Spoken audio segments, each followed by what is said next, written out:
for Work and Family Life, USC's Employee Assistance Program. We have licensed mental health professionals on staff for any issue, work or personal, you would like to discuss with us in a confidential setting, currently remotely via secure telehealth and Zoom sessions. We hope during these unprecedented times, you will contact us and let us support you. My topic for the next 15 minutes is compassion and kindness. Why did I choose these topics?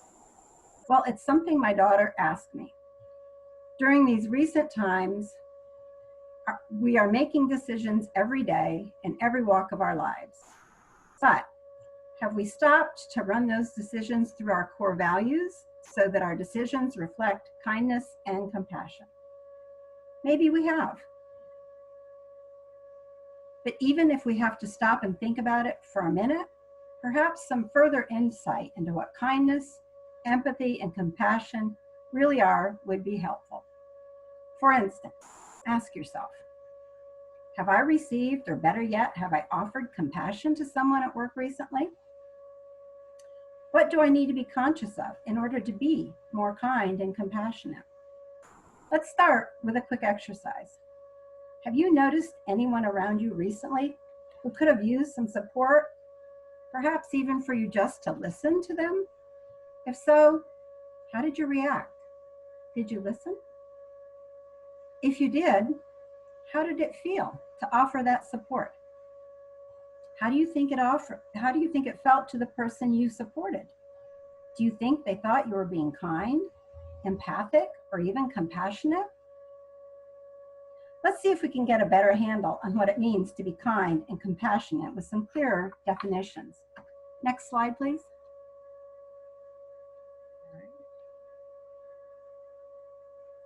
Thank you. There are many different ways to practice kindness. We think of nice things to say and do all day, but how often do we actually say or do them? Do you notice when someone could use a helping hand opening a door or putting groceries in their car? How about offering a smile to someone or giving a sincere compliment?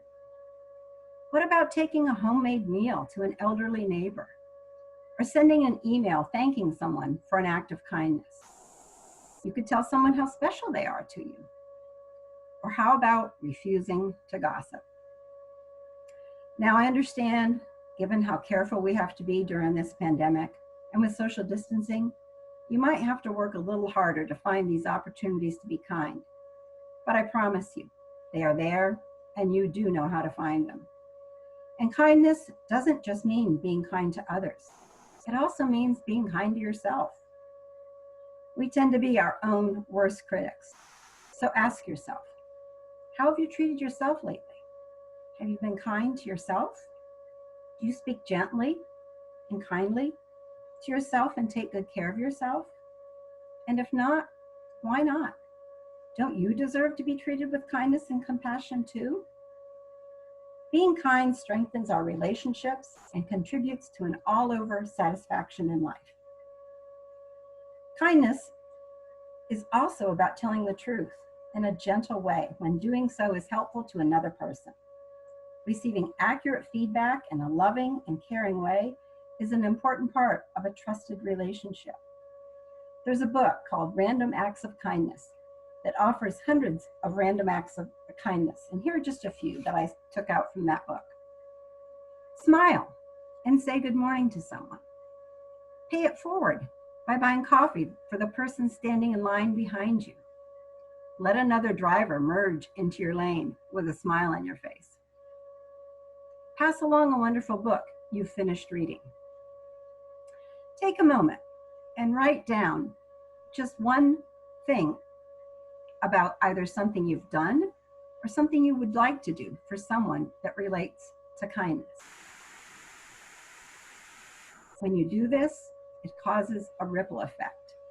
Someone else will notice or be the receiver of that kindness, and they will be empowered to do something nice for another person and another person and another person. In fact, kindness embraces a lot of related concepts like gratitude, forgiveness, acting with integrity, social connection, joy, and love. It's basically the key to having a meaningful life. Next slide, please. Let's now talk a little bit about empathy. What does it mean to have or feel empathy? When we can identify with someone, we are more likely to feel empathy for them and be more willing to take a compassionate action on their behalf. Empathy, feeling similar to someone, even in subtle ways, contributes to being able to identify with them. An example might be if a friend tells us someone close to them is seriously ill, we feel heart-stricken for them. We can imagine the anxiety they must be feeling in the pit of our own stomach. And we can sense their helplessness at being unable to take a loved one's pain away. When told the friend is going to be okay, we rejoice with them in that good news. Next slide, please. So let's take a closer look at defining compassion. Compassion has that added element of taking action and having a desire to alleviate or reduce the suffering of another person. So compassion essentially builds on kindness and empathy and differs from other forms of helping behavior through actions taken for a person they feel compassion for. You may or may not be surprised to know that compassion is not just beneficial to the person receiving it. Offering compassion to someone has powerful effects on the person giving it as well. People who lead a life of greater compassion seem to enjoy lower levels of inflammation, and these lifestyles seem to act as a buffer against the effects of stress. So, my question to you is, especially now, why do you think we miss so many opportunities to show compassion? Right now, a lot of people are experiencing suffering of one kind or another. We here at USC have amazing first responders. Many of them are friends and colleagues who are putting their own lives both on hold and at risk to help those who are suffering. According to the authors of a book called Compassionomics, here are a few reasons they outline as to why people miss opportunities to show compassion. The first one is they say they don't see it. Possibly, just maybe, we don't have the insight or the emotional intelligence or even just the comfort level to address someone else's emotional needs. Maybe, and with all that is going on, we're being more self-focused than other-focused, and that's understandable. The second, people might say, I don't have the time. How many times have we used the excuse of not having time to do a small act of kindness?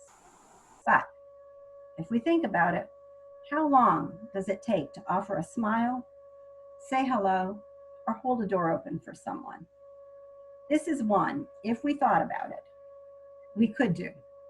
For both sides, the sender and the receiver would reap the benefits of that act of kindness. Third, people often say, I don't care. Once again, I'm going to let you off the hook because I could understand that statement as well. We're all pretty burned out right now, feeling trapped, wishing we could just return to our, quote, normal lives. And that means something different for each of us. We are working hard to make sense of this abnormal situation that we have little to no control over. I tend to think that people do care, but the focus right now is on keeping themselves and their families safe and healthy. Fourth, people often say, I don't know how. How many of you, and be honest, might say, I'm not a touchy-feely sort of person? If so, you're not alone. Many people are not touchy-feely people. That's okay. So if that describes you, you can still show acts of kindness and compassion. Research shows people can show compassion through their body language, making direct eye contact, and using facial expressions such as smiling and nodding. These are equally effective ways to show compassion. Fifth, people might say, I don't think it really matters. Think for a minute. When somebody showed you a gesture of kindness and acted in a compassionate way when you were hurting? It mattered then, didn't it? Lastly, some may say they think being kind and compassionate is just a nice thing to do, but essentially, it's necessary for human existence. Next slide, please. So what else does compassion do? Compassion creates human connections. The World Health Organization now considers social support networks to be a vital determinant of health. In a recent article, the New York Times called the health effects of loneliness a growing epidemic. So while loneliness can have negative effects on our health, compassion heals and has been found to be the antidote. The World Health Organization has also found that meaningful human connections were found to be health protective factors that can impact positively the human immune system. Compassionate acts lower our blood pressure. They also promote healing from trauma and reduce the perception of pain, as well as modulate the pain a person does experience in measurable ways. So here's my parting challenge for you. We have the ability, with disciplined, repetitive action, to construct new habits of thought, feeling, and behavior. If every time we are tempted to say something unkind about an annoying sibling, a colleague, a supervisor, a friend, what if we just took a deep breath and thoughtfully ask ourselves, how would I feel if this was said or done to me? So here is a 3-step formula that can gradually advance you to becoming a true follower of the Golden Rule. First, make a resolution to act once every day in accordance with the positive version of the Golden Rule. Treat others as you wish to be treated yourself. Second, resolve each day to fulfill the negative version of the Golden Rule. Do not do to others what you would not like them to do to you. Third, make an effort once a day to change your thought patterns. If you find yourself indulging in a bout of anger or self-pity, try to channel all that negative energy into a kinder, more compassionate direction. When you get to the end of each day, reflect without judgment to see how you did. If something derailed you, set an intention to try again tomorrow. Try to make this a daily part of your routine. After a while, try for 2 acts of kindness every day, and then go for 3, and so on. I want to thank you for your time today, and I wish you all the kindness and compassion you deserve. Thank you so much.